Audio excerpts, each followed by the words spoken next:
paper on my desk that says, this is all the technology that you need to raise money so we can buy it. And I said, yeah, well, we'll get working on that right away. And the beautiful thing is, this man and his company came up to us and said, hey, what can we do? And we're really grateful that they were able to provide these computers for us, not only at Fort Eustis, but at all of our 11 centers. It's a complete computer upgrade. We're absolutely thrilled. So let's give them a big hand.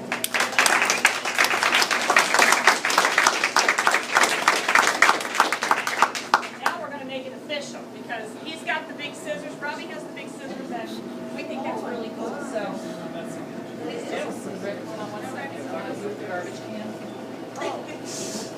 Details. Details. My name is Robbie Jordan. I'm here with